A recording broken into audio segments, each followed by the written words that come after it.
Welcome back to Six Rings and Football Things, a post-Valentine's Day edition where we can all turn our love back to our favorite football team and our favorite podcast about our favorite football team. That face you see or that second voice you will hear is weei.com's Mike Kadlick. I am Andy Hart. Good morning, Michael. How are we? Good morning, Andrew. I am splendid. Love is in the air post-Valentine's Day, Right. like you just said. And everybody loves a good mock draft. So we're going to dive right into it. It's officially post-Super Bowl. It's officially everybody's off season. Let's jump into it. I'm happy to get this thing rolling. And it's officially pre-combine season where people are really Yes. starting to fixate on quarterbacks, top talent, those types of things. And we keep bringing up love, and it's not just because it's Valentine's week, but also don't forget the new head coach of the New England Patriots, the new boss man at Gillette Stadium, Gerard Mayo, said he works from a place of love. That's how he Oh, that's right. coaches and teaches and interacts. So love is in the air in New England. It's a new era. I don't know how great it's going to go, but it's a new era, and we're going to stick with a Exactly. positive, upbeat, Clean slate love-filled season. feeling. Oh, yeah. That's right. So as you mentioned, you posted a mock draft on weei.com, a Patriots mock draft. So I just want to set people's expectations. This is not your traditional 1, 2, 3, 4, 5, all the way straight down. This is Patriots picks along the Yep. way. Maybe I don't want to give away too much as we're about to get into it. Maybe even some trades Sure. involved for the Patriots. But we should say mock drafts are coming out, and I would say the bulk of them, I think I've seen a Marvin Harrison Jr., but the bulk of them is basically a quarterback in the number 3 slot to the New England Patriots, which Yep. I am now very excited about, happy for. I spent my snow day this week watching more Jaden Daniels, Drake May, Caleb Williams, and I am all in, All pushed right. all my chips onto the table, set it on auto draft, take the best quarterback available at 3, and feel really good about yourself. So, without further ado, in Mike Kadlick's first pre-combine, mid-February Patriots Yep. mock draft on weei.com, the Patriots take A quarterback. We're going yeah. quarterback, baby. Yeah, you have to. You got to do it. I liked your quote tweet last night saying that it better be a dick, and it has. I mean, they got to go for it. And so uh, in this one, I went with North Carolina's Drake number 3. The fact that Cliff Kingsbury is now in Washington, and there has been some rumblings that Caleb Williams might not want to play in Chicago, and they've since refuted it, and there's been back and forth on that. But the fact that it even bubbled up to the surface at one point tells me that there may be some friction there, and there may be that Cliff Kingsbury ultimately went to Washington. Caleb Williams is from Washington, so there's a connection there. So long story short is whether Chicago keeps Justin Fields, takes Marvin Harrison, takes Jaden Daniels, does something at the top of the draft, I think there's a real chance that Caleb Williams finds his way to Washington, and that essentially can put the Patriots in the mix for Drake May at number 3. Jaden Daniels is also moving up, some consensus draft boards ahead of Drake May anyway. And if Chicago does take Caleb Williams, I would argue that Jaden Daniels might even Kingsbury's system to Washington better than a Drake May. So long story short, UNC's Drake May falls to number 3, and Patriots take him. I think he would fit what Alex Van Pelt is going to want to run in New England, maybe even better than Jaden Daniels or even Caleb Williams. Big, strong, athletic quarterback, but still wants to pass first. Those think about like the Joe Flacco bootleg type offense that they ran for the last 3-4 months or 2-3 months of the season, whatever it was in Cleveland. Like, get the ball out quick, can beat you with a deep shot. It all seems to fit with what the Patriots want to run, and I think at the end of the day, there's going to be an argument where you can take the third best quarterback at 3 or the best player at any other position. But the fact is, Drake May is, one of the better prospects in this class and one of the better prospects over the last couple of years. Next year's quarterback draft stinks. Long story short, back now, Drake May to the Patriots at pick number 3. Okay, I like it. It's a quarterback, so I start Okay. from there. If I asked for a quarterback, you give me a quarterback, I have to kind of like it. Mm-hmm. So we're going to, just to give people a teaser, in the next couple of weeks, we're going to start doing positional podcasts here on the Six Rings podcast feed. So some of this you will hear again when we're talking just about the quarterback position from top to bottom. But as I delved into the quarterbacks in the snow, the one thing that I did become quite comfortable with is I do believe it's a top 3 and then a significant drop off to whatever the next group is. I did surprise myself, and this is just me. I do now think if I were to rank the top 3, I would go Caleb Williams. And I'm talking Caleb Williams as a talent, a football player. I've never sat down with the man, so I can't assess his diva nature, moral character, all of these issues. But I would go Caleb Williams.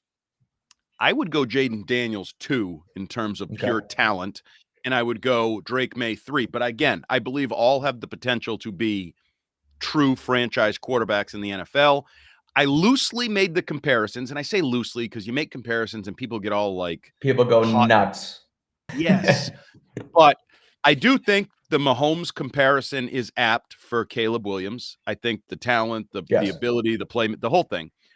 I think Jaden Daniels is a current Lamar Jackson. What I mean by that is I don't think Lamar was as good a passer as Jaden Daniels is when Lamar entered the league. I think Jaden Daniels is more like current Lamar, who can run and throw. Again, not as good a runner. I don't like Lamar is one of the more dynamic runners that's ever walked the planet.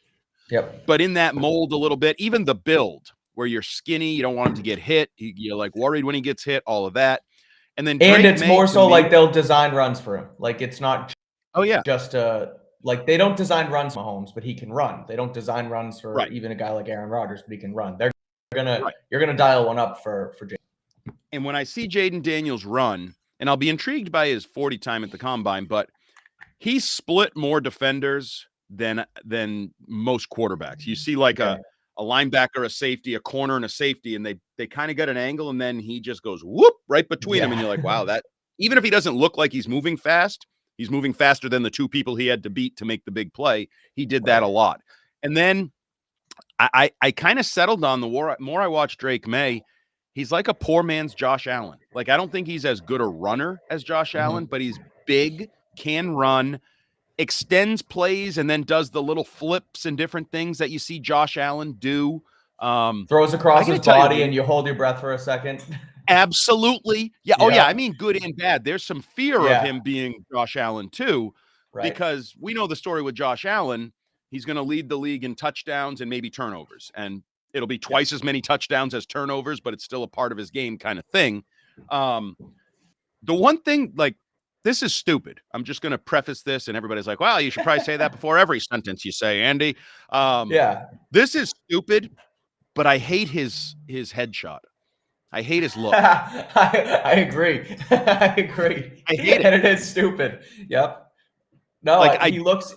Have you ever seen those memes where it's like, hey, my buddy over there thinks you're cute, and then it's like a guy just looking like that's what I think. Goofy as F, and like exactly.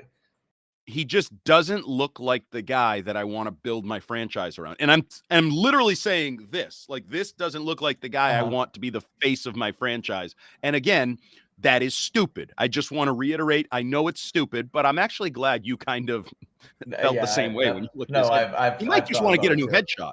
Like, it's not that hard. You have an agent, go hire the best like modeling photographer ever to find your best lighting, angle, makeup, and put a new headshot out there. Maybe it'll change all. Maybe we'll have him go number 1 overall if he just gets a new headshot. So I like Drake May. I like the idea of a quarterback. I think he has all the potential. I'm so sick of Mitchell Trubisky 2.0. Nope, they're not even close. Mitchell Trubisky barely started his last year there. He had to win the job late, was a 1-year wonder. Drake May, actually his better year was probably a year ago. Last year. And then some coaching changes, talent changes, things around him change. And people are like, I actually love it when we have the opportunity to sour on a guy, because that means he's been the guy for an extended period of time. You know what I worry about? I worry about the guy who came out of nowhere, had a great, well, to some degree, because he's been experienced, but this was his like boosted year type thing. Right. Right. but even more But so Mitchell, I guess. Yeah. you know what I like? The longer you look at anybody, we do it with like local athletes. Like we see the warts of their game because you watch them, a baseball player, you see him 162 games a Yeah. year for 4 at bats, where everybody else just sees the highlights, the doubles, the home runs, like whatever. So I kind of like the nitpicking of Drake May because it means he's been around a while. And both of those guys, that's the one thing I like about Williams and May over Daniels is they've been projected to go like 1-2 for Yeah. 24 months, 30 months, like a long time going back. And you mentioned it, there's not really those guys on the horizon for the 2025 draft and beyond where everybody's like, because like Ewers from Texas, I feel like Mhm. people want to put him in that category, but I don't think he's Yeah, really right. earned being in that category yet, kind of thing. He will So be because it's like when Kenny Pickett was the number 1 quarterback 2 years ago. right, Like, okay, but he right. still goes like Just 20th overall. that's like my, there are starting quarterbacks and quarterbacks that start games. Right. There are first round quarterbacks, and then there are quarterbacks that go in the first round. Like Exactly. Caleb Williams is a first round quarterback. Kenny Pickett is a quarterback that went in the first round. They're not in the Bingo. same category by any Nope. means. Yeah. Okay, Before we so move on and before we keep going, have you seen this? All of a sudden, Jim McCarthy is being thrown into like a top 2 quarterback here. Like someone so said that a team had him as number 2. Like yeah, I saw that. he's a lot higher than on scouts radars than he is on media radars. Like, what do you make So of that? I may be able to buy the second part if a lot Okay. higher means, because I'll be honest with you, I didn't see it coming. I did. He now is my number 4 quarterback. He is now the top of the second group. Interesting. Okay. And I'll be honest, I don't know that I would take any of those guys in the first round. I think they No, I might all agree. be day 2 picks, and he would be the first day 2 pick I might make. Yeah. There's a lot to like. Now, obviously, Harbaugh did him a solid by saying when he's the best quarterback in the draft, and when he's the first one taken, don't be Right. surprised. Like he's his hype man, and he did a good job. Like, okay, great. And some of it is the negative against the other guys, Bo Nix, Michael Penix. Bo Nix didn't have a great Senior Bowl week, and some of the Right. questions there. But I mean, I don't think he is anywhere near. I mean, there's a lot now that say he's going to go like top 12, top 15, Yeah. JJ McCarthy. I actually think that's forcing it. I think that's a case of, oh, well, the top 3 quarterbacks went and we still need a quarterback. And Yeah. like And there's then so many of those guys. you get the 5th-year option when you pick them in the first round too, which is a positive. And that's why you always see teams trade up to the back end. But The 5th-year option only matters if you want him. Do the Patriots feel great about the of 5th-year course. option for Mac Jones or Zach Wilson Nope. or like, I don't need that option. I'm not taking it. So you can keep Yeah, your right. option. True. But no, he is definitely an intriguing guy. I'll be interested to see as we get into the combine and guys start to talk and we're going to parse all of Caleb Williams' words. And I probably shouldn't say this. Is there starting to be rumblings about Jaden Daniels off the field? Is there like a couple? We need to delve into I that. don't know. Put that on your to-do list. We need to delve into Jaden Daniels off the field, make sure he's clean there.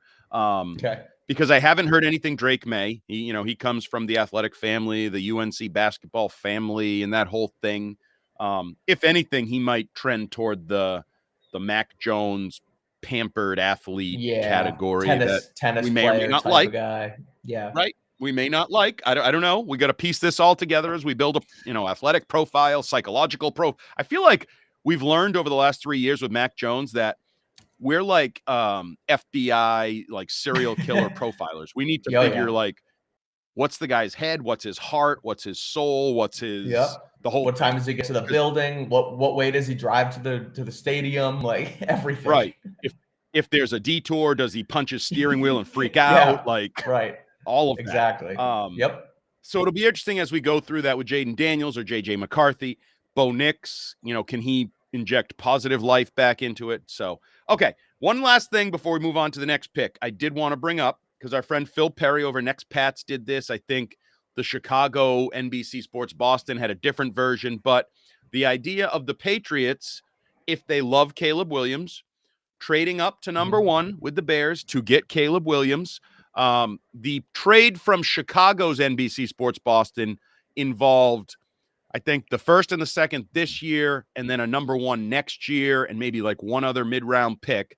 Whereas Phil Perry, citing the famous Jimmy Johnson, the classic historic trade value chart, said simply you trade 3, 34, and 68. Your first, your second, your third from this year to jump up to number one. Okay. Would you consider that? If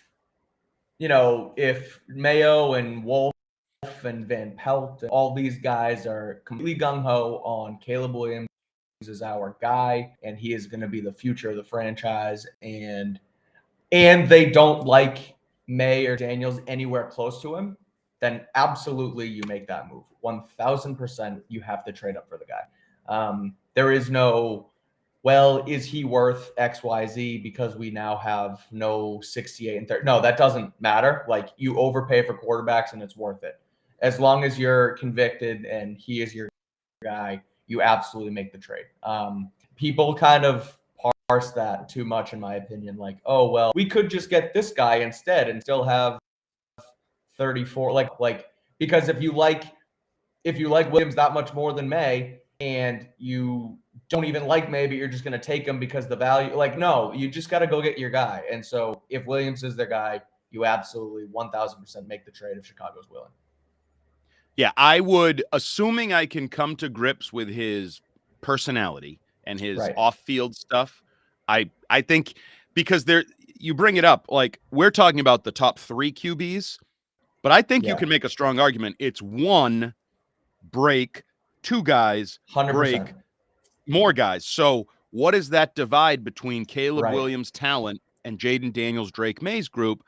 And like, we're never going to have the answer, because we're never going to sit down. We're never going to have Caleb Williams for a visit where we go over film, then we go talk to him, then we go to dinner. And like, I feel like I joked about this on TV last night. I feel like this is that Draft Day movie where the guy drops because people didn't go to his birthday party and all that. It feels like open season on Caleb Williams. Like, a lot of pot shots are being taken, and I'm not sure which ones are completely true or where sort of legend has snowballed. And like, and you mention it, like, it's impossible for us to really know that. But when Gerard Mayo and these guys and the scouts go and speak with him, and he can actually say, no, this happened and why, and I'm emotional because this, and I want to win and I work, like, only he can explain himself, and we're never going to get those answers. So that's the tough part. And like, it's tough to sit here and I don't want to even say make fun, but like, judge Caleb Williams for being so upset after a win, because other times it's like, well, that guy doesn't care about winning or losing. He just cares about X, Y, and Z. And then Caleb goes and cares, and you get mad at him for, like, it's just, it's so tough. And so you want to hear it from the source, type of thing. Yeah, so, it's a great point you make. So there was the claim, which I still don't know is true or not, like, oh, he thinks he should be part owner of whatever team he goes to. Like, he should get equity. Okay. That felt like a snowball, by the way. Agreed. Yeah. But even if there's any truth to it, that is so he's a businessman. He sees himself as a piece of, well, the flip end is he's bawling his eyes out after a loss on his mom's shoulder. So is he a businessman, or is he too emotional and like so all of that, you'd have to come to, and it also, this hinges on how the Bears feel, obviously. Like, are they, because guess what? If they decide all of this negative attention is kind of fake, well, then they're probably going to take him at number 1 and not trade with you. So there's that weirdness there. And then it's almost like, oh, they're willing to trade with us. Oh, that means they don't like Caleb Williams. That must mean he is a dink. And should we really make that, like, that whole world? And then, shoot, what was the last thing? I had one more thing about him. Nah, damn it. I forgot. It's gone. That's all CTE. right. It happens.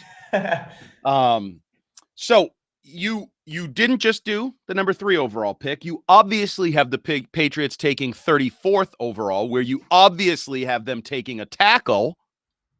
Not quite, Andy Hart. What? We're going to trade back. We're taking a book out of the we're taking a page out of the Belichick trade book here. We're going to trade back because and we're only going back, 7 spots. So the Packers are sitting at pick 41. The Patriots trade back from 34 to 41, and they pick up pick 91 in the process. So pretty good. You grab another third round pick here. I think it's a third. Let me just double check. Yeah, you grab a second, third round pick to move back 7 spots. So there's a ton of guys still on the board. The Patriots have a ton of needs, not just quarterback. You stick at 3 instead of trading back because you need the quarterback, and it's number 1. But then once you get to the second round, you see who's on the board, and you trade back 7 spots with Green Bay. So now we're sitting at number 41 with an additional 91 behind us. And at 41, we take your guy, who you privied me to when we were doing our Senior Bowl thing, Jordan Morgan from Arizona. 6'5", 325. He's a moose. I believe he tore his ACL 2 years ago, but he came back last year and was all Pac-12. He only allowed 3 sacks last season. Just a guy who, and as I'm doing this, it's kind of tough, but you have to check out what you do in free agency. And so I'm hoping that they sign Mike Onwenu either long-term or franchise him. So at this point, you have Drake May and you have Mike Onwenu at right tackle, and now you bring Jordan Morgan and you put him at left tackle, and you put together a nice, clean pocket for your franchise quarterback to play in. It's perfect. So it's quarterback, wide receiver, tackle as the 3 top needs, and you nab 2 of your first 3 picks, and also figure out how to trade back. Yeah, you're well on your way to Andy Hart's perfect offseason plan, especially with you sort of throwing in the Mike Onwenu signing. I love that. I think you have to do that to start a sort of a stabilization of the offense. I'm not even saying making the offense great, stabilizing, like bringing your young quarterback or whoever into a stable environment. I think that starts with Mike Onwenu. I'm not going to pretend that I am all in that, Morgan is going to be Matt Light or Sebastian Vollmer, of course, whatever, but he has talent. He has the obvious measurables. He has what I'm looking for. And, Jim Nagy, when we talked to him on Gresh and Fourier, said, some of these second-round tackles are absolutely NFL starters. Absolutely. Right. And so you have that opportunity. And in your scenario here, you also added another day 2 pick. So I had kind of, in my mind, I was mapping out quarterback, tackle, wide receiver, which is still very plausible. And you added another pick, so I could add, I don't know, a running back. I could add a tight end, whatever those, because I think multiple wide receivers, if you want to do that, whatever it is, the opposite of you can't trade up for Caleb Williams. The people that believe you have too many holes, this trade is perfect for that because you've added, people love the top 100 picks, and you added a top 100 pick, which theoretically, if you make those picks right, you're well on your way to having a draft that retools your entire roster. And you mentioned too what Nagy told you guys when you were on radio, right? Like there's so many tackles, and so I picked Jordan Morgan in this scenario when I went through the simulator on, I think it was Pro Football Network. Give them a quick plug. I do the whole thing, right? And there was like 3 or 4 tackles. There was Patrick Paul, the kid from the other Washington tackle, Fatanu. Like there's multiple guys in this spot where you can grab. I just picked Morgan for this scenario, but again, you trade back because there is so many guys there. Then you grab one and you add the 100 picks. So like there's a lot of ways you can do it, but in this one I go with Jordan Morgan from Arizona. And you mentioned Paul. He's another favorite. I've seen him even mocked to number 34 to the Patriots. So there's a lot of similar thinking, I think, in this process. I don't see a lot of mock drafts, for example, that go like Marvin Harrison, then an edge rusher, then a cornerback. Like you don't see a lot of it. There's a lot of similar paths to what they need to fill. And I've always said this. If you go back and look at Bill Belichick, he drafted for need way more often than he didn't over the years. And sometimes extremely obvious need where he would take Strange. Cole Strange. Yeah. Or I'll go way back. I always use the example of Ty Warren in the first part of the dynasty. They needed a D tackle. And I believe Ty Warren went 14th and he was like the 5th defensive tackle taken, but they were like, we need one. We're taking the 5th best player at the position. There's no way he was best player on the board, in my opinion, for them. So need is a driver of this. Okay. So we got a tackle in the second round. We traded down. We got our quarterback. The next selection, and we don't need to go as deep on all of these. We'll kind of we'll rattle through here now. Yeah, for sure. Up next, wide receiver, pass catcher for Drake May. We are helping Drake May out today, and we're going with Washington's Jalen Polk. 6'2", 205. A lot of people like Roman Wilson at this spot, the kid from Michigan, Yeah. who, Oh, and yeah. I would too. I mean, he's phenomenal, route runner. I'm not going to go too much into detail because I'll probably Roman Wilson in one of my next ones, and we could talk about him then. But he's a guy who's flying up boards. But right now, I'm going Jalen Polk, Washington. He was one of two of Michael Penix's wide receivers this season who went for 1,000+ yards. He is. I don't want to say he's not the fastest. I'm curious to see his 40 time, but he is 6'2", and he's a contested catch guy. So immediately people's minds may go to N'Keal Harry, Devontae Parker, and not necessarily like this kind of guy. So I want to see how he runs. But right now, I just think you need to get a security blanket in there for Drake May and a guy who he can sort of go learn, grow with. I was watching some of Polk's tape this week when I was doing this mock, and like a lot of times it is he shakes a guy, but he gets separation, but it's not a ton. And then Michael Penix just throws him a perfect football, which was kind of the recipe for Washington all season long. But if Drake May can do that with him, then that's fine. So I want to see how he sort of runs and how he beats cornerbacks. But he is worthy of the 68th pick. I like his size. So again, a guy who helped Washington out towards the national championship, and I think he would blend well with Drake May. You sort of get him your May had Tez Walker at UNC, same sort of body build type of guy.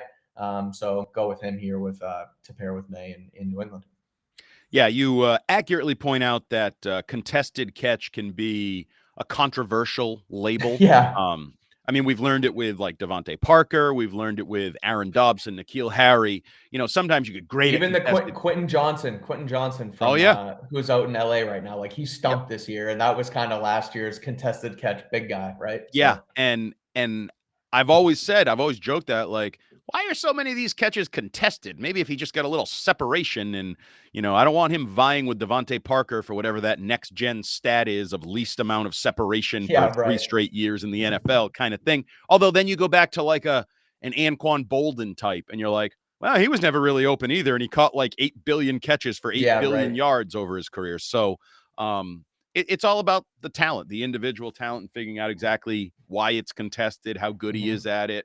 And as you mentioned, it also matters if the quarterback, whether it's Michael Penix or Drake May, and this can put the ball where it needs to be to allow him to win contested catch opportunities. And then I look too quickly, like the West Coasty system type thing that, and again, I keep using West Coast and it's broad, but like Van Pelt said it yesterday in his social media video with the Patriots. Like we're going to take our guys and we're going to build a system around them. But so I still look at Amari Cooper in Cleveland this year, contested catch guy, outside receiver, beats a guy deep. You look at obviously what Devontae Adams had done in Green Bay with them, like another guy similarly. And so that's sort of where I see that, like the Jalen Polk comparison there with a bigger guy on the outside who can beat you deep. So. Okay, so now rattle off. Give me a couple. I don't want to steal all the picks here. I want to drive people over again to weei.com to read Mike Kadlick's first Patriots mock draft of the winter. Give me another couple picks you like from the remainder. All right, let's go with.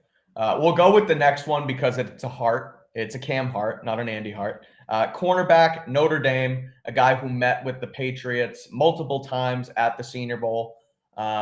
He is 6'2", 202, played well in Mobile that week, is sort of shooting up draft boards. He's played at Notre Dame a few years, and like the Patriots, right? They have Christian Gonzalez and kind of it, right? And it was your large thing at cornerback, and I sort of pushed back on it multiple times over the summer, and it turns out Marcus Jones, was gone, and the whole thing crashed and burned, and struggled at cornerback. And so you bring in a guy in the 3rd round with the pick you picked from the Packers at 91. You get Cam Hart from Notre Dame. Another one, I traded back again and picked up a couple picks because, again, you have so many needs. And normally, look, the front office in New England is staying relatively the same. So they're going to pick up some traits and things of what Belichick did. And they always brought in around 10 guys. And right now, you're sitting at 7 picks. So I think they're going to end up trading back and try and pick up more capital. So I trade back a few times, pick up 2 more picks. I end up with 10 guys.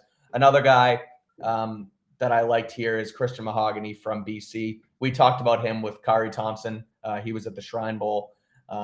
Everyone's probably going to panic when they see offensive guard in the mock draft because why are you taking a guard and you got Cole Strange and blah, blah, blah. But like, look, David Andrews isn't, his career isn't getting any longer, right? Mahogany apparently took center during the Shrine Bowl. So this isn't a depth guy on the interior that you might be able to move around, maybe put him at center, maybe he becomes your next center, right? And so again, for a guy who was the best player in Frisco at the Shrine Bowl and a local kid with ties, like, I don't know, I think that's a decent pick. And then the last pick I want to point out, I picked Will Reichard, the kicker from Alabama. Maybe he ends up being undrafted, free agent, whatever, but Chad Ryland wasn't great this year. That was clearly a check pick, in my opinion. I don't know what Mayo and co and what Jeremy Springer is going to think when they come in and Ryland is maybe shanking kicks again, or if he gets his mind right? You don't know. And so bring in some competition for him. Is it tough to have, 2 young guys and then maybe both guys stink and you still don't have a kicker? Yes, you might want to bring in a veteran, but he's the leading scorer in NCAA history because he was at Alabama for 5 years and that offense was a wagon. Consistent kicker, got better every year. So maybe bring in some competition for Chad Ryland. But everything else, go check it out, weei.com. Absolutely go check it out. And there'll be new versions of this along the way between here and late April.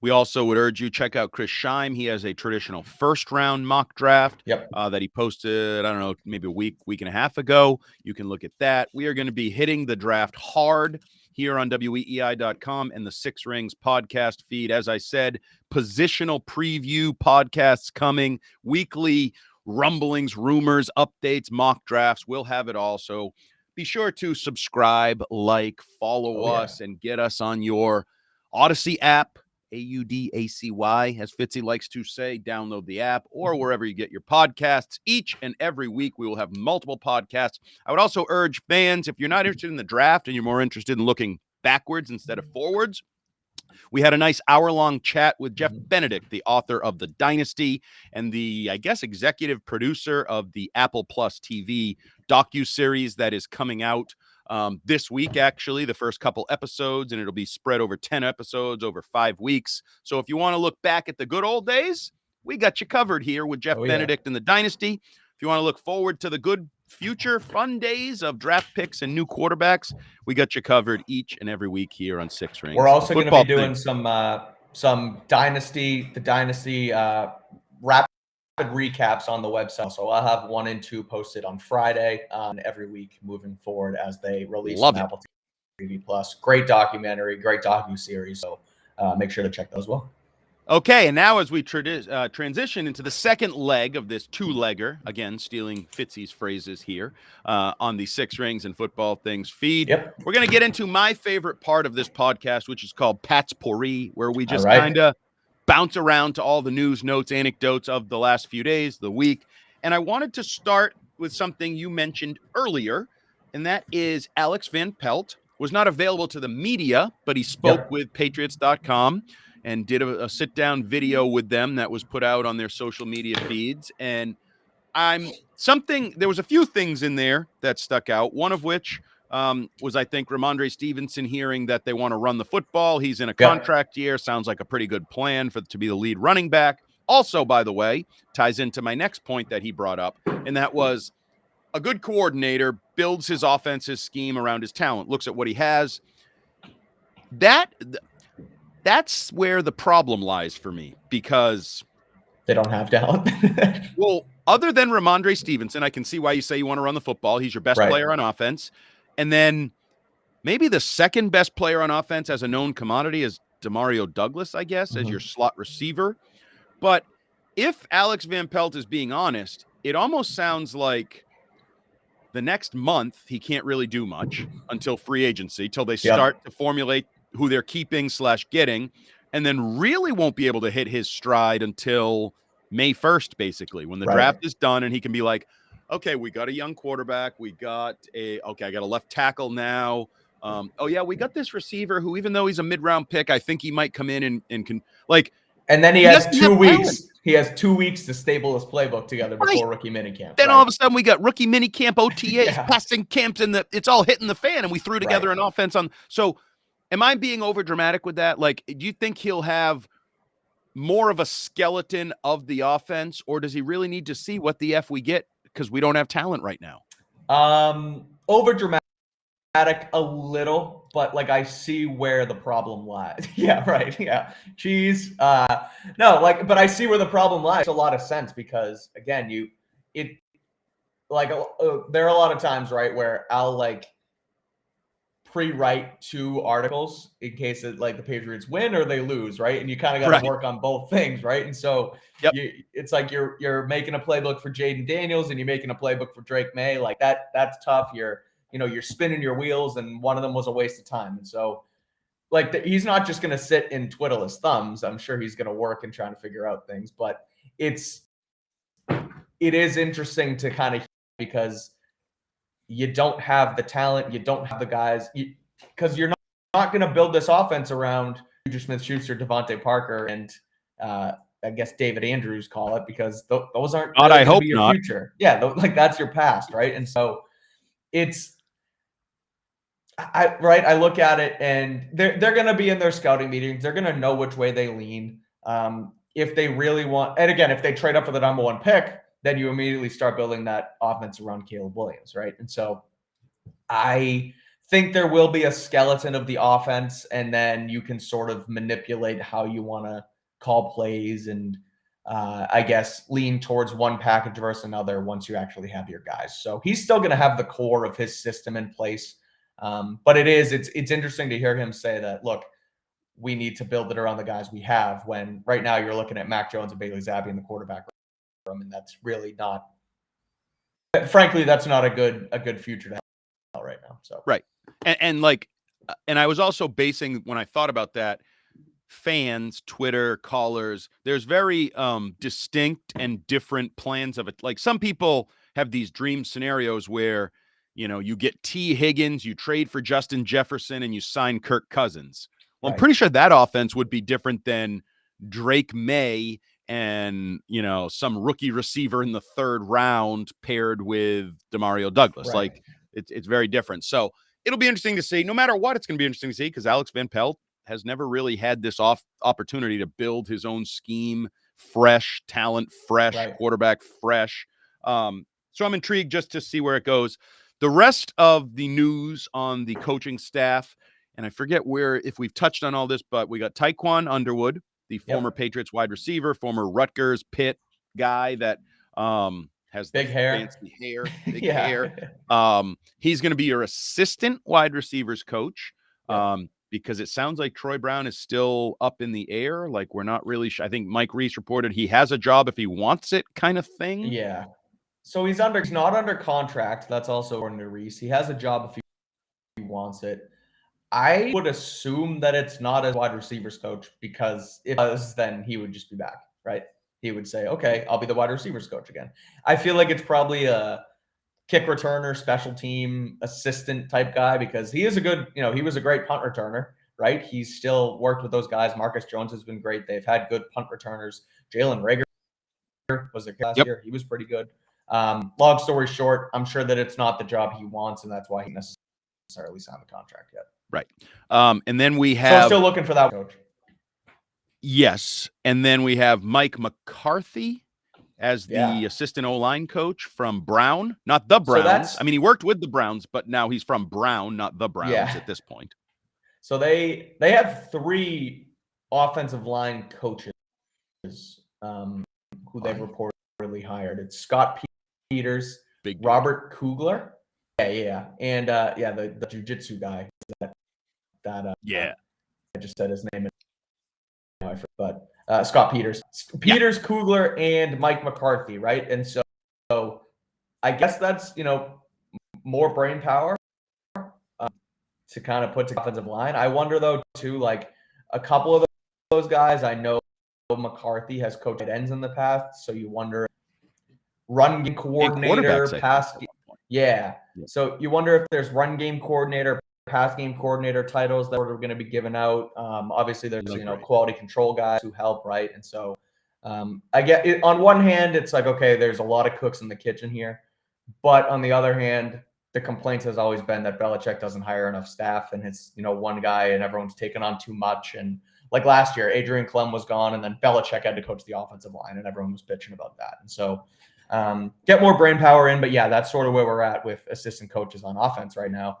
Not Mike McCarthy from the Cowboys. It is not the Cowboys head coach that is here. It is a different guy from Brown University. So we can, I guess, presume and assume like Adrian Clem is gone, Billy Yates is gone from the staff. Yeah. I mean, I haven't seen, like, I'll be honest, I don't even know what Adrian Clem's status is, health-wise, career-wise. Right. Like, I don't, because I haven't seen where he joined another coaching staff or anything. No, he's still in limbo, I'm sure. Like, I think he's still under contract with the Patriots. I'm pretty sure in that Herald report from Doug and Andrew, they reported that Clem he signed a multi-year contract here, but I guess the writing was on the wall for him. So he's probably gone. I wonder where he is health-wise too, because, that whole thing I feel like there was sort of a thought that maybe they were fudging his health and like they just didn't want him around, and they were like, oh yeah, no, he's with a health problem. But then it came out that no, it's very serious, and he's like, I forget if it was like what it was, right? But he did have a health issue, he did have a health scare, and so now you wonder if he's okay, and you wonder obviously what his status is, but it doesn't sound like he's going to be back as an offensive line coach. Is it me, or has the Patriots offensive line room had more random, unknown, vague health scare? I mean, David Andrews had like the blood clots in his lungs. Calvin Anderson, I don't really have any idea what Calvin Anderson's issue was, but he had major issues. No. Their coach had major issues. It's like this. Maybe they should disinfect the O-line meeting room or something. It feels like there's like something going on in that room that's not healthy. Yeah, you gotta get it spawned by Clorox or something. Yeah, no kidding. Didn't we learn anything? Yeah. Wash your hands, wipe things down. Don't share whatever if your mouth touches it. Jesus. Okay, so next on my Patspourri to-do list is a controversial topic that had people, as always, calling me an idiot and a dumbass and a moron and your buddy, Robert Alvarez. I know you're a big fan of his. Stop putting in that category. He called me an engagement farmer or something. I didn't even know what the term really meant. He's probably smarter than I am. He's in that geek. I don't speak geek. I'm sorry. But I just posed a simple question that I had actually talked about prior to putting it on the website and Twitter with Fitzy, Rich Keefe. Would you trade? Because now, all accounts, it looks like the Patriots are going to look to trade Mac Jones. It looks like the Jets are going to look to trade Zach Wilson. Both were 2021 draft picks, top 15 picks, starting quarterbacks, blah, blah, blah, change of scenery. Would you trade straight up Mac Jones for Zach Wilson? And fans would not, because in my Twitter poll, it was a 70-30 vote no. And a lot of media members and bloggers wouldn't, because they chose to take personal attacks at me and shots at me for even bringing up the question, which I actually don't think is that crazy, because both Nick Fitzy-Stevens and Rich Keefe, the two guys I posed the question to on air, said they would, and I would. So at least three idiots had the same view together. So do you want to join idiocy and become number 4, or are you with you people and calling me a moron for bringing it up? So like I do, I wouldn't make the trade, but I don't think it's crazy to pose the question. Okay. So once again, I'm standing on the fence. So but I actually appreciate that, because I don't care if people would or wouldn't. I just don't think it's a crazy question in a trash for trash, broken former first-round picks. Like, right. It's not crazy. And so, like, would I do it? No, probably not, because I think both scenarios, it's too far gone, cut bait, number 3 overall pick. Let's just start fresh, right? But there is a scenario where, okay, I like what Zach Wilson had. Like, he was out, right, and was, an athletic player. People compared him to Mahomes at one point. He had remember his pro day throw where he went across his body and chucked it. And I was like, oh, Zach Wilson. Like, that was probably the reason he went number 2. Like, and so, but no, he has a lot of characteristics. But both guys just feel kind of broken to me right now. But sorry, the point being is, it's not crazy that the Jets might want to use him as a backup to Aaron Rodgers and try and mold him into something else. they think that they like his skill set better than what Wilson has. And same here. Like, Wilson has a strong arm and he is athletic and he could be up to whatever you pick at number 3. And neither guy is going to come in and have to, hold down the fort and be the starter, but both can be sort of reclamation projects or a decent backup. And so, no, it's not crazy to trade trash for trash and see if a change of scenery for both guys works. So you're not wrong to bring it up. People need to chill the F out on Twitter, stay out of Jumbo Hearts mentions, and look for your number 2 Zach Wilson jerseys to be in the Foxborough Pro Shop come April. And I think part of the problem was a lot of people just read like the headline, as people are wont to do on Twitter. And I guess they presumed I meant like, oh, Zach Wilson would be your number 1 quarterback. No. I actually think he'd be maybe my 4th quarterback on the depth chart. And it's July, it's August. We're throwing Drake May, Jacoby Brissett, Bailey Zappi, and Zach Wilson on the practice field, and we'll see what shakes down. And maybe he ends up your number 3. Maybe he beats out Zappi and he becomes your 3rd. I also think maybe there's a chance he could help Drake May or a Jaden Daniels be like, listen, I can tell you a few things you shouldn't do. I haven't found success. Right. I have found failure, and I know how to get there. Yeah. Don't do X, Y, and Z. And a lot of people get all salary cap indignant.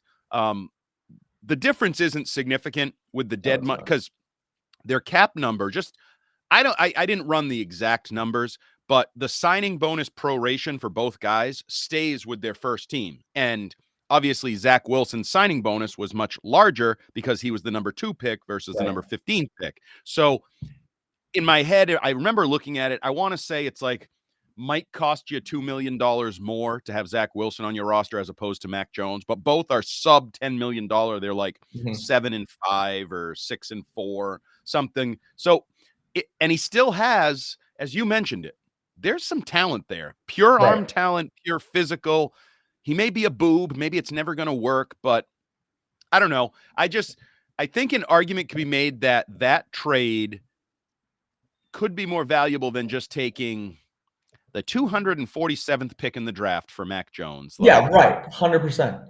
Like lottery. Like I'm just trying and going in knowing there's a good chance that both teams cut both guys at the end of training camp and maybe they're both on the street come next September. So just had a little fun with it. And people, as God forbid. I mean, it's February 15th.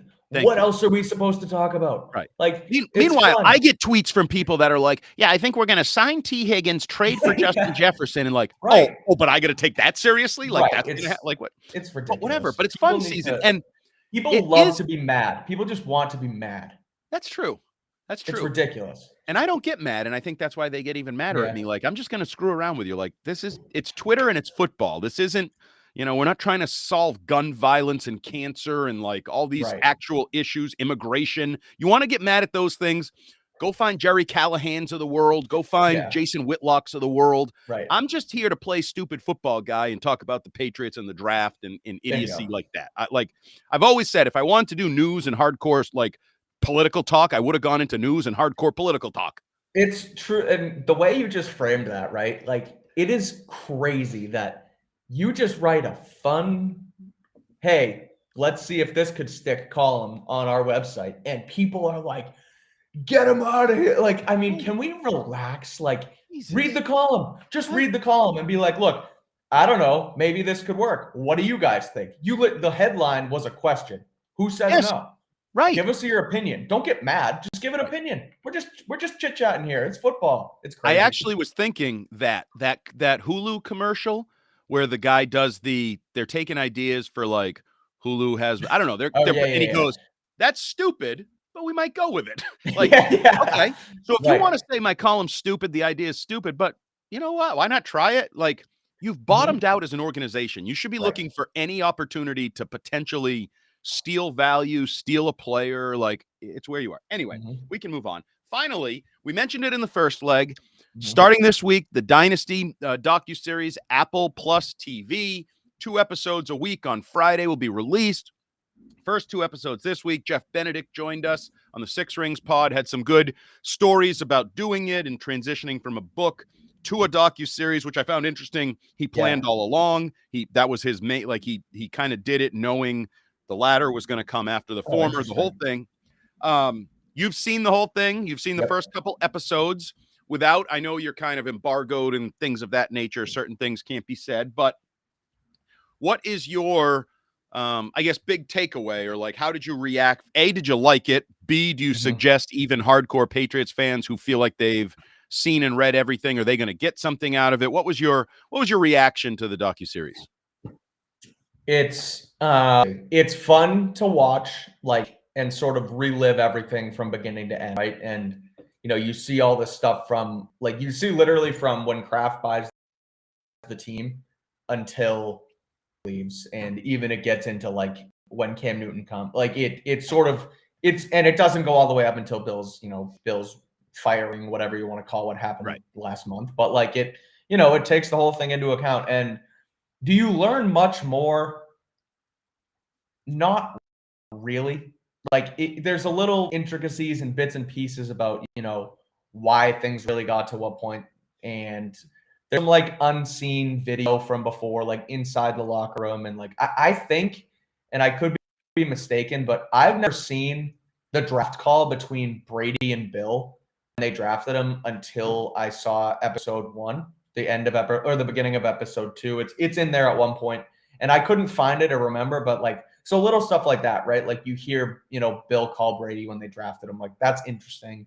There's a little bit more inside scoops on like, again, what really went down with like a couple different things. And the Malcolm Butler stuff is still a mystery, but Kraft gives a bit of insight, like what he thought he knew and didn't know. So like there's little things like that. It's not like anything truly groundbreaking, and not that it's a bad like the docu-series is great, and it, again, it brings you through everything. So it's fun, it's worth the watch. And again, episodes 1 and 2 drop on Friday, and so I'll get into a little bit more bits and pieces and nuggets from those on the website. But overall, a good piece, and fun to kind of put like some closure on the dynasty, because it is over, and so to see the whole thing in one piece was pretty cool. The one thing I will add from episode 1, and I probably didn't realize this, until I watched it, really, because I'm only 26 years old, and so I was just a kid when the whole thing went down. But Drew Bledsoe was the man, like the guy, $100 million quarterback, the franchise, McDonald's commercial, future Hall of Famer, like, and again, I sort of understood that, I guess. But until you really see it and realize the decision they had to make, like, that, it was crazy. And it kind of seeing that he was the absolute man was interesting. Yeah, I am looking forward to watching this. I haven't actually discussed it with him, but I'm planning on watching it with my son, because, you say you're 26 and you're learning things. Right. He joined mid-dynasty. He was born in 2007. So he's like second-tier dynasty, but as passionate a Patriots fan who grows up in the pink hat era as you could be. But I kind of want to watch it with him. And so he learned some of those things. And certainly Drew is the unfortunate forgotten figure in football. He was the greatest quarterback this region had ever seen until, Tom Brady came along, and the greatest of all time undercut him. But I am looking forward to just, even if it's just a rehashing and I'm not learning a ton, I think watching it with my son and him seeing the foundation of the dynasty, and talking to Jeff yesterday, he talked about some of the visuals that, aren't necessarily groundbreaking. People knew, but now seeing some of the, because I think he said 35,000 hours of video is what they poured over. I think there was like a 5-person staff that was going through all this archived footage and like logging it and figuring out, is that relevant? Should we use it? Kind of paring that all down. So that's going to be fun. And I think people are going to enjoy. I will say too, another thing, people are going to enjoy it. I will say towards the end too, can't really get into it, like you said, it's all embargoed as of now, but like, and Chad Graff wrote about it in The Athletic, so I feel like it's appropriate to talk about too, because he did his whole review. It got bad at the end, and it didn't just get bad between Brady and Bill. Like, everyone was exhausted. Like, it was winning, and Scott Pioli says it in episode 1, like, it becomes like a narcotic and you just need to chase it.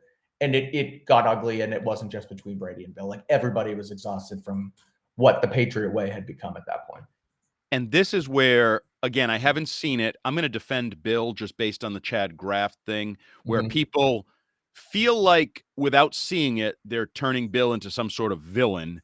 Yeah. And Bill Belichick, I can tell you multiple times over the 2 decades, told the media in press conferences, but I remember multiple times where I did side interviews with him, one-on-ones, talks, and he would openly say, I'm not an easy guy to play for. This is not an easy place to play. Like and I would argue that the players embraced that when they would regurgitate it and parrot it and tell us, preparation's hard around here, so Sundays are easy. That's why we're so good. Like that kind of, and you hear similar things out of Alabama at times in the Nick Saban era. Like, we practice so hard that there ain't nobody that's going to give us more of a test on Sunday than what we're doing on the practice field. Right. And I just want to make sure that is seen as a foundational aspect for the success, at least as much as it's seen a reason for the eventual breakup. You know what I mean? Like, don't tell me he was too much of a hard ass and that's why they broke up. No, he was so much of a hard ass. He brought your asses 6 Super Bowl titles and 9. Like, make sure you at least balance it out and say it was definitely. And it could be the reason for the success and the reason for the eventual breakup. That both can be true. I just don't. And I criticize Bill more than anyone. You know that. Like, I thought he was toast in recent years. I don't think he's the greatest of all time. Like, I try to be objective, but we're not doing the whole he's the villain, and if it weren't for him, Tom Brady would still be here. We would have won more No, get the hell out of here with that crap. That is BS. I do think he's the reason Tom's gone. Well, he is the reason Tom's gone, but so's Tom. But so's Tom. Okay. Tom changed. Tom became a diva quarterback along the way, and Tom didn't want. I still think he earned the right to become that diva quarterback towards the end. Didn't say he didn't, but he changed. Bill didn't change. Tom wanted him to change. Bill wouldn't change, and they broke up. Yeah, sure. Okay. So they're both guilty, and we're not doing the revisionist history. If Tom had stayed, the team would have fallen apart too. He wouldn't have I agree. I don't necessarily think they just continue to win. Like, I don't think that they would have won last weekend if Tom was still here. No. They would have never won again in my mind. I don't believe they would have won another Super Bowl. He had to leave to win a Super Bowl. Like, it's just the reality. Okay, there's our synopsis of Dynasty. Go watch it. Do our buddy Jeff Benedict a favor. Support it. Read all the reviews. If you want to really break it down, I know you're going to have reviews, Mike Kadlick on weei.com. I know NBC Sports Boston is doing some strange, like, shows about the show, recap things. I don't even know. So people are going to be bombarded with Dynasty talk. And, oh, by the way, it's appropriate because another Dynasty has entered the chat with the Kansas City Chiefs winning their 3rd Super Bowl. So it all kind of comes together nicely for Jeff Benedict, for Apple, and everybody. But that's going to put the wraps on another 6 Rings and Football Things. As always, a production of 2400 Sports Odyssey, brought to you by FanDuel. Make every moment more, as I did on Super Bowl Sunday. Thank you for missing, Gronk. I'll take that $25 bonus bet that's in my account now. Haven't decided how I'm going to use it yet. He is Mike Cat. You picked him to make it? What are you, an idiot? Yeah, I guess so. Didn't you? I catch, I don't kick. Yeah, but he was practicing, and like he just missed it last year, and I don't know. But I was actually, me and my friends who I was watching the Super Bowl with were talking about that, and now I wish I pinned to miss it. Obviously because he missed it, but also they split up the bonus between everybody, and I'm sure more people picked him to make it. And so then the people that missed it, you get more of a cut if he misses it, and it's all a whole math thing. And long story short, I'm sure you have a bonus bet and I don't. I have a bonus bet, and I'm going to use it. And bet on us this offseason. Keep coming back to the 6 Rings and Football Things podcast feed. Tell a friend. We're trying to grow the community, and I think it's important now for the community to interact on a social level. And what I mean by that is if somebody puts something on social media you don't like, you don't have to call them a moron. For example, should the Patriots trade Mac Jones for Zach Wilson? Let's all talk. I want people coming here, tweet us, email us, whatever it may be. Be comfortable throwing ideas out there. We might laugh at them a little, but we'll try not to be mean, and we'll try not to really shoot. Yeah, we're not going to be mean. No, because we're good people here. All we know is this. that the dumbest idea in the history of Patriot Nation already happened 2 years ago when Bill Belichick hired Matt Patricia to run his offense. It Yep. ended his career early. It ended Mac's career early. So no idea is ever going to be dumber than that. So we should all feel free that we can we're not goats, we're not experts. Throw any idea you want at the Six Rings and Football Things feed. Go to @6ringspod on Twitter and just be open with your football thoughts, because Just now chuck is the them all time of out hope. there. Yeah, Yep. it's very simple. Red Sox Nation, hopeless. You have no reason to have hope. Patriot Nation, you have reason for hope. You have the third pick in the draft. You're going to have $80 million. You got Gerard Mayo working from a position of love. You got a new coaching staff. Elliot Wolf, Wolf of Foxborough, Wolf of Ball Street, whatever the hell you want to Yep. call him. It is a time this February, March, and April for hope to return to New England. And I hope that you'll allow Mike Kadlick, weei.com, myself, Andy Jumbo Hart, Nick Fitzy Stevens, and the Six Rings family to be a part of that for you. So until next time, enjoy the podcast. Check out the Jeff Benedict version of the podcast and watch Dynasty to relive the glory days in New England. Six Rings out. Bye, everyone.